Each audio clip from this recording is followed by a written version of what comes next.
turahawe kaze mu kiganiro inyigisho za Bibiliya. Muri iki kiganiro tugenda turaba ibice by'ibyanditswe muri Bibiliya, ijambo ry'Imana, tukarimbura insiguro yavyo. Ni ikiganiro gitanga inyigisho z'ibyanditswe vyera mu kiringo c'imyaka 5. Inyuma y'icigwa turaguha inomero woturonderako mu gihe wogira ico ugomba guterera canke kubaza. Kaze rero twumvirize kandi twigishwe.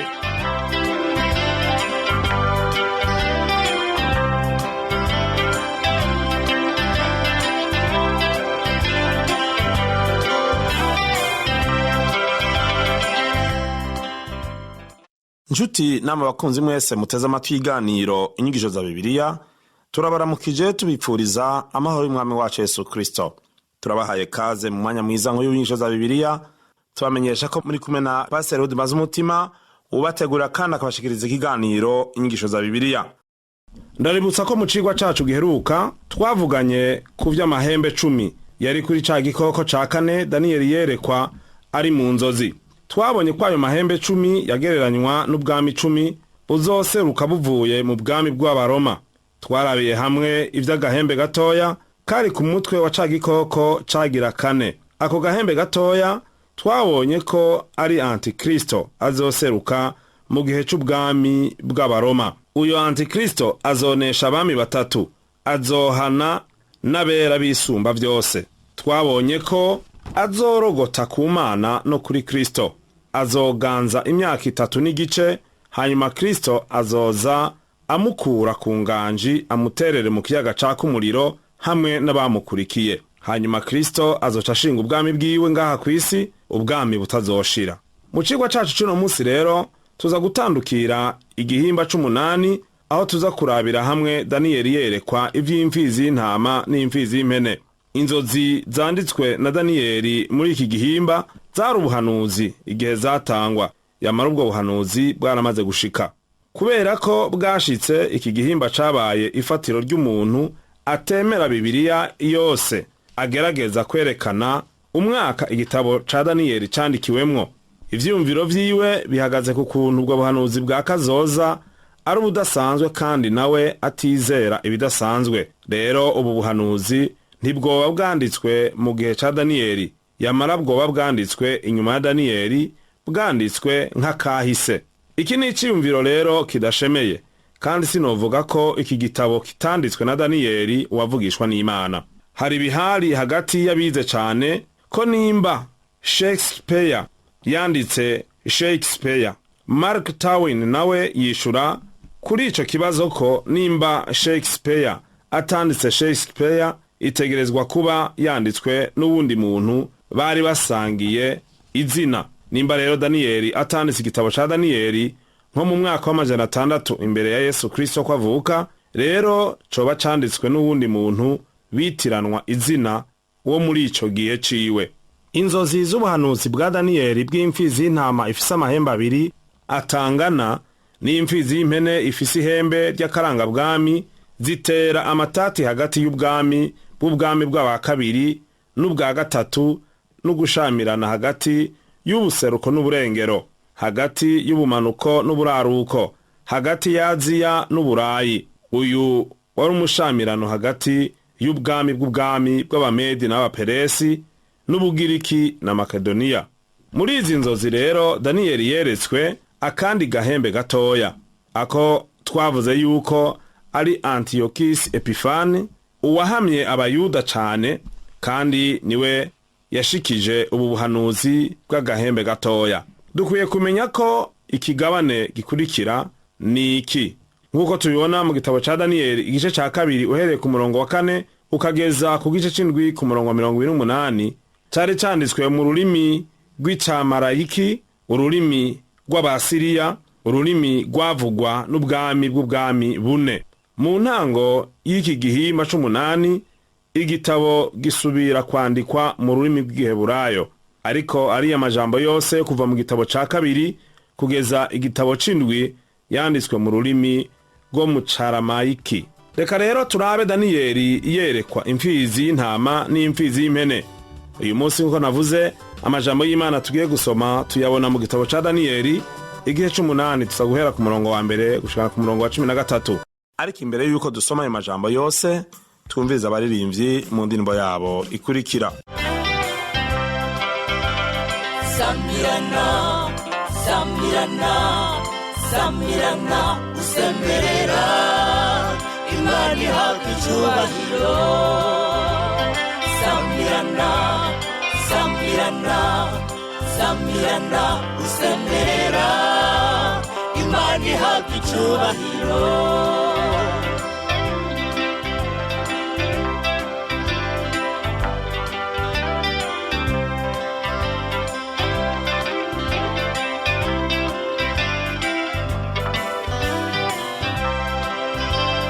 Samirana, usemerera wamamaza inkuru nziza.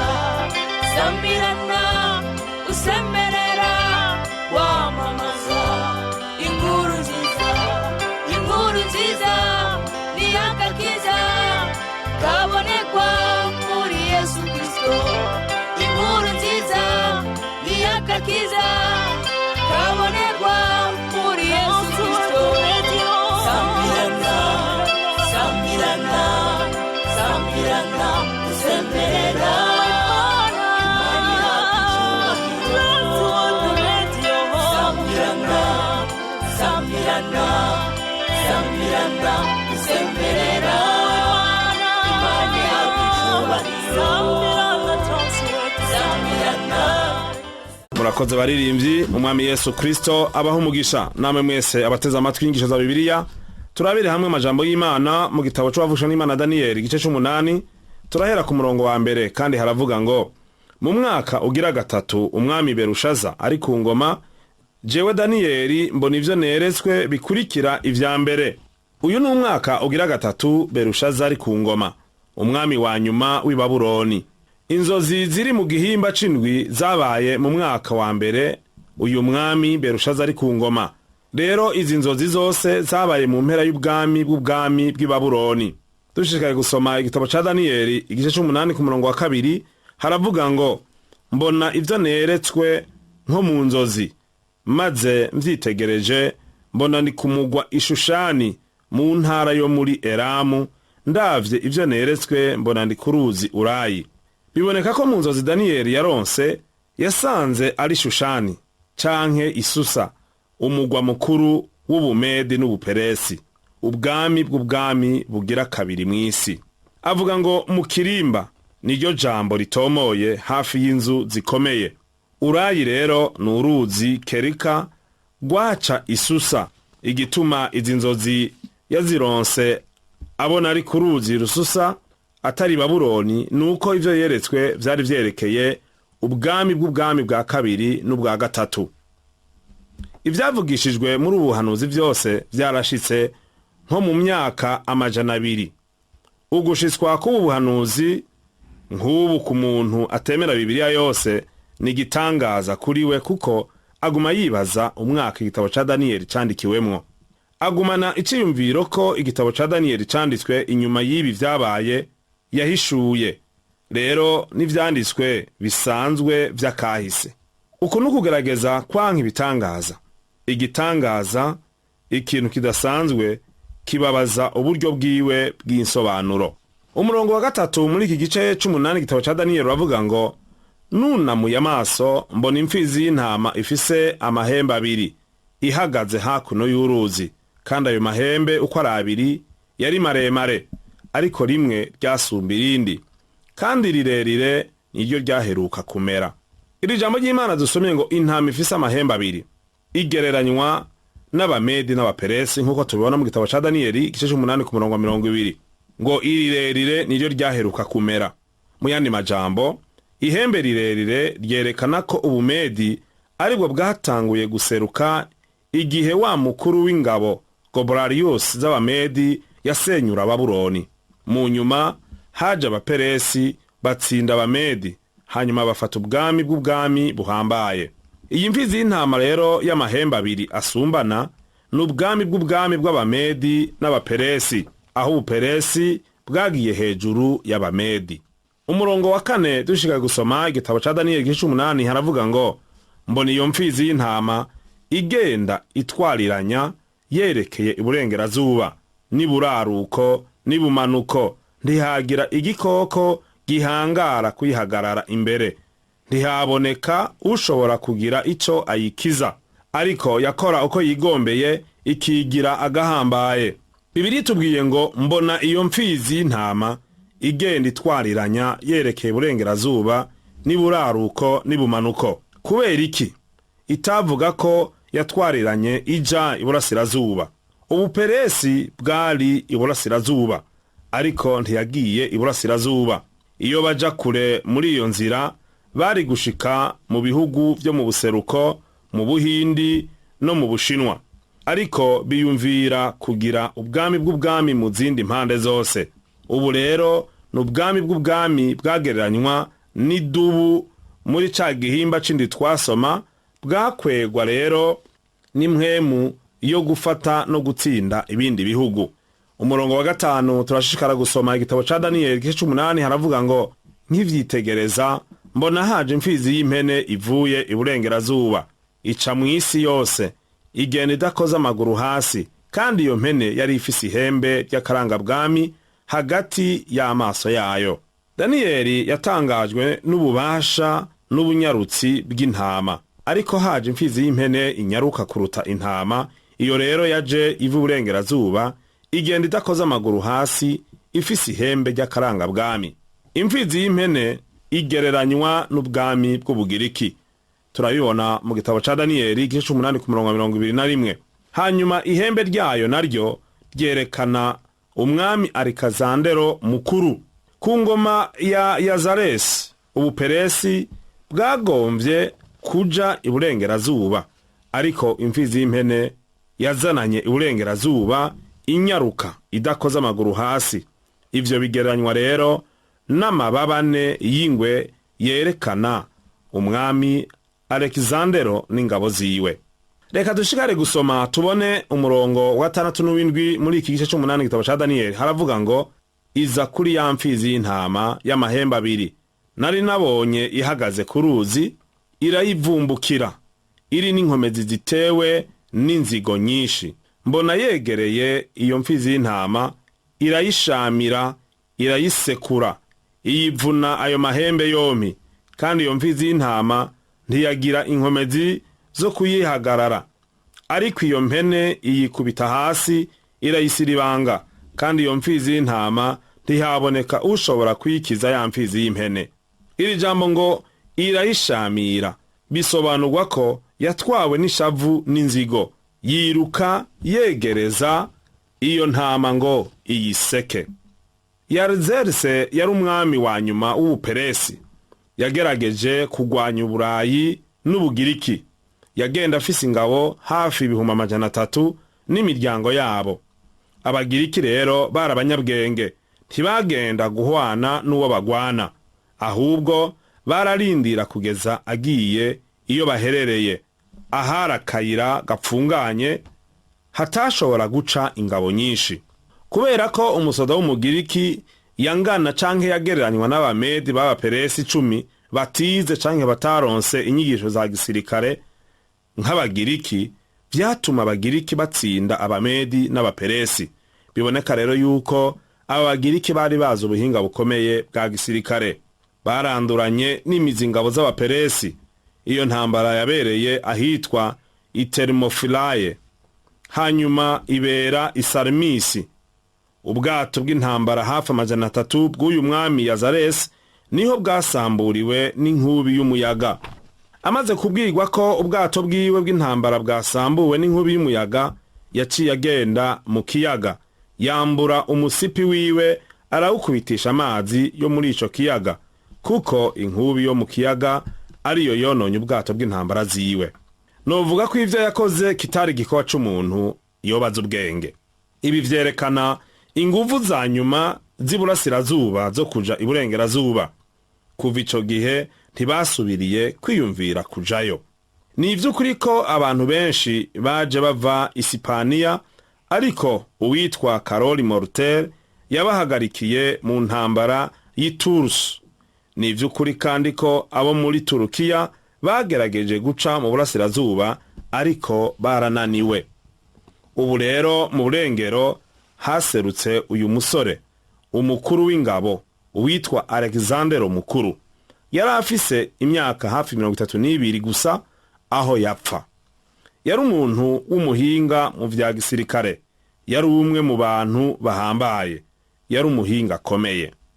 Ariko dusomye amajambo y'Imana mu gice c'8 umurongo w'8 gitabo ca Daniyeli, haravuga ngo maze iyo mfizi y'impene yigira gahambaye bihebuje, imaze kugira ubushobozi, iryo hembe rihambaye rirakondoka, maze mu kibanza caryo hamera yandi mahembe 4 y'akaranga bwami yerekeye ibirere 4 vy'ijuru. Ijambo rivuze ngo imaze kugira ubushobozi, iryo hembe rirakondoka. Niki cyakondoye iryo hembe? Nta bubasha bw'umuntu bwashobora kurikondora. Tubwirwa ko igihe yaja ku ngoma uyu mwami Alexandero Mukuru, isi yose yari munsi y'ububasha bwa Alexandero Mukuru.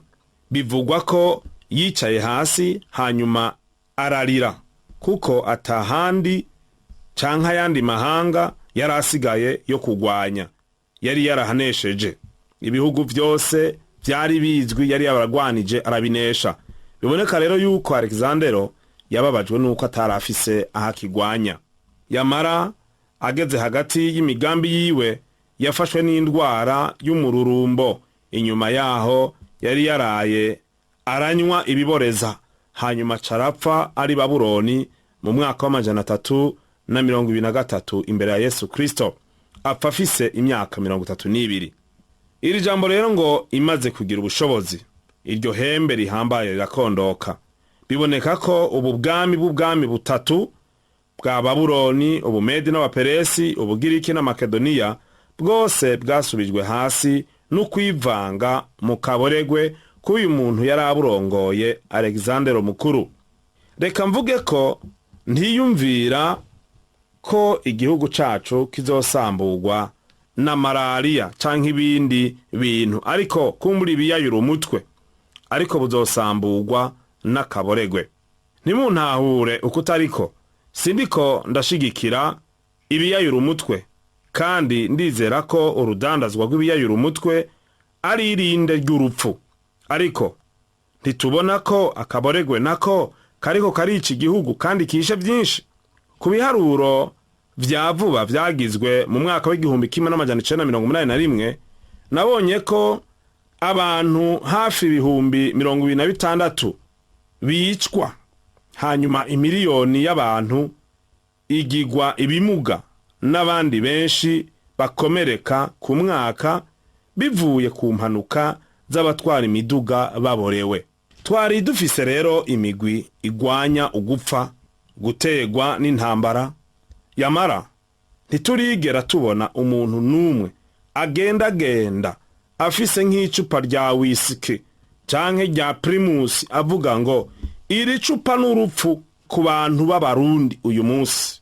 Ingorane y'abagendesha imiduga baborewe ituma abantu benshi bagwa mu isanganya, ariko nta biharuro bihari by'abantu b'Abarundi badakora, mugabo bariho benshi b'imboregwa. Amamiliyoni y'amafaranga y'Abarundi yamagugwa ibiboreza ku mwaka ngo nukwinezereza, ariko kandi ubuhombe buriho. Ubwami buhambaye rero bw'ubwami bwa Alexandero Mukuru bwasubijwe hasi kuko yari imboregwa. Yaranesheje isi, yamara ntiyashoboye kunesha akaboregwe.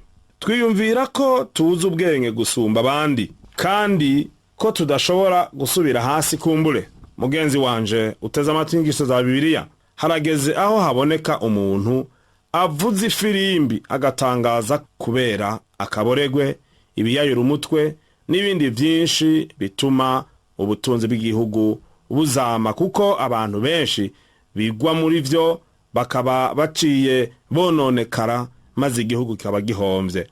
Nimba nasomye neza ubuhanuzi turiko turabona, Abarundi turapfuye, maze mu kibanza cavyo hamera yandi mahembe 4, niko twasomye amajambo y'Imana. Igihe Alexandero yapfa, ubwami bwiwe bw'ubwami bwagabuwe n'abantu 4. bagereranywa n'imitwe ine y'ingwe mu gihimba c'indwi c'igitabo ca Daniyeli twasomye. Aba bantu bari abagabisha bane bagabuye ubu bwami bw'ubwami. Uwitwa Kasandere yabiriye mushiki wa Alexandero, yatwaye igice c'Iburayi, no kuvuga Makedoniya n'Ubugiriki. Lysimachus yatwaye igice gihambaye co muri Aziya y'Epfo, ubu nayo ikaba yitwa Turukiya. Uwitwa Seleucus yatwaye Aziya, igice cose co mu buseruko c'ubwami bw'ubwami ukuyemo Egiputa. Hanyuma Ptolémée yafashe Egiputa no mu buraruko bwa Afrika. Reka dushobore gusoma ijambo ry'Imana, turabe igitabo ca Daniyeli igice c'8 ku murongo w'9. Haravuga ngo, kuri rimwe muri ayo hashamika agahembe gatoya, karakura kaba rinini cane, ryerekera ibumanuko n'iburasirazuba no mu gihugu c'ubwiza. Iri jambo ngo igihugu c'ubwiza ni igihugu ca Isirayeli. Agahembe gatoya nako ko muri iki gihimba ntigasa nako twabonye mu gihimba giheruka. Hari agahembe gatoya kaserutse mu bwami bugira kane, yamara hano agahembe gatoya kaserutse mu bwami bugira gatatu. Aka gahembe rero nakahise, ariko agahembe gatoya ko mu gihimba c'indwi kazohishurwa muri kazoza. Agahembe gatoya bivugwa ko kavuye muri Siriya mu muryango wa Seleucide. Uwo nawe yari Antiyokisi wa kane canke Epifane, umuhungu wa Antiyokisi mukuru. Rimwe rero na rimwe yitwa Epifane, no kuvuga ngo umusazi. Yari uwundi mwami w'ingorane mu mutwe, nk'uko twabonye Nebukadineza vyamugendeye. Antiyokasi yagiye ku ngoma mu mwaka w'175 imbere ya Yesu Kristo, hanyuma atera Yerusalemu. Umuryango w'abitwa Abamakabe b'Ubuyuda baramugwanije. Uyu Antiyokasi yagomba guhonya abayuda bose. Yashinze igishushanyo c'igwamana Zeyu ahera mu ngoro y'Imana i Yerusalemu. Ico cari kizira ca mbere c'ubuyobe bw'Ubugesera. Yasutse kandi umufa w'ingurube ku mbombovu zose zari mu ngoro y'Imana. Ico kandi naco cari kizira ku Bayuda. Umurongo w'10 muri iki gice c'8 gitabo ca Daniyeli avuga ngo, rihinduka rinini ryagamba no mu ngabo zo mw'ijuru. Mbere ingabo zimwe n'inyenyeri zimwe ribishiburira hasi, rirabisiribanga. Aya majambo aragoye gusobanura. Nibaza ko hano Antiyokisi yasavye Imana, hanyuma imwemerera gufata mpiri Yerusalemu n'ingoro y'Imana. Iyi ntambara yarimwo ni ivy'imhemu, aho tubona ko abamarayika n'abadayimoni barimwo. Bimwe mu vyakozwe bavuga ko vyakozwe na Antiyokasi ntibitahurika. Namba ivyo yakora ari ivy'ukuri, hoba hakoreshejwe ububasha bwa dayimoni. Umurongo wa 11 muri iki gice uravuga ngo, nuko ryigira gahambaye, mbere ryiringaniza n'umugabisha w'izo ngabo, rimunyaga ikimazi cyo koswa gihora gitangwa. Uko bukeye inyubako zahera hiwe zirasangangurwa. Antiyokasi yasenga imana y'ikigwamana yitwa Zeyu, kandi uwo yibaza ko ari gihambaye. Ubwiwe yiyise ngo ni Theos Epifane, bisobanurwa ngo Imana yiyerekanye. Murabona rero ko uyu muntu yari umuntu w'ibigirwamana. Ku murongo w'12 ico gitabo ca Daniyeli igice c'8 twashikara gusoma haravuga ngo, izo ngabo bo n'ico kimazi gihora gitangwa bigabugwa mu maboko yavyo kubw'igicumuro. Ivy'ukuri ribishiburira hasi, maze rikora ivyo ryigombeye, riratunganirwa. Kubw'akagobero k'iri hembe ritoya, Imana yahavuye yemera ko ako gahembe gatoya gatera imbere muri iki gihe, mbere gakora n'ivyo kishakiye. Dusomye ku murongo wa 13 igitabo ca Daniyeli haravuga ngo, maze numva uwera avuga, kandi uwundi mubera abazumwe yabanje kuvuga ati, bizogera ryari ivyerekanywe vy'ikimazi cahora gitangwa n'ivy'igicumuro kizanye ubugesera, gitumye aha hantu hera n'ingabo bitangwa bigasiribangwa? Uwera no kuvuga uwejejwe, kandi agereranywa n'umwe mu vyaremwe vy'Imana bifise ubwenge gusumba umuntu. Ico twovuga ni caremwe kidasanzwe. ndakunda kwibaza uko abamarayika kumbure batwita twebwe abana b'abantu. Uguhumanya rero ingoro y'Imana hano kwitwa icaha c'ubugesera. Niryo jambo tubona muri kitabo ca Daniyeli. Wahumanije ingoro y'Imana yakoze icaha c'ubugesera. Nshuti yanje mukunzi wumvirije amajambo y'Imana muri zinyigisho za Bibiliya, mbega wigishije iki gushikaha? Turabonye amajambo ataramwe, insobanuro y'indoto Daniyeli yabonye y'imfizi y'intama n'imfizi y'impene. Byari mu bwami bwateza kuba ico gihe, byabaye ubuhanuzi bwagaragaye ko bwashitse, kandi ubundi muri bwo turaburindiriye. Umwami Yesu Kristo aguhezagire, utahure kandi umenye ibihe tugezemwo. Kimwe gusa ukwiye kuba mu bazoba mu buhanuzi bw'Imana bwavuzwe ngo bazoshikanwe mu ijuru. Wirinde ntihagire ico gusamaza canke ngo kigukure mu mugabane w'abizera Imana. Umwami Yesu aguha umugisha. Imbere yuko turangiza ikigwa cacu uyu munsi, reka dushimire Imana hamwe kubw'aya majambo twumvise. Nanone ushikare kwisabira gutahura, umuhemu w'Imana kugurure mu mutima. Dusenga Imana. Mwami Yesu, turagushima kuri wo kwizigirwa. Turagukengurukira kubw'aya majambo meza y'ubuhanuzi bukomeye tubonye muri iki gice Mana. Ndasavye nanje ngo uyahezagire mu mitima y'abantu bawe, ubasige Mana. Aya majambo agira ikibanza mu mitima muri bo, ntace mu guti ngo aseruke mu kundi, ariko ababera inyigisho ikomeye. Kandi urakoze kuzoshikara kuduhishurira Mana ivyawe kugira ngo tumenye ivy'ijambo ry'Imana. Urakoze kuvyumvise, tubisenze twizeye mu izina rya Yesu Kristo umwami wacu. Amen. Ikiganiro cacu cuno munsi garukiye ngaha, naho ubutaha. Yesu abahezagire.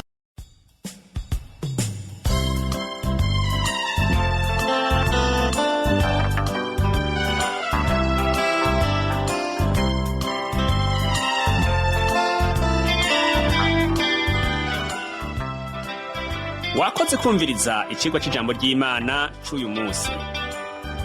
Ushobora kumviriza n'ibindi biganiro by'izi nyigisho za Bibiliya canke ukabikwega ku rubuga rwa interinete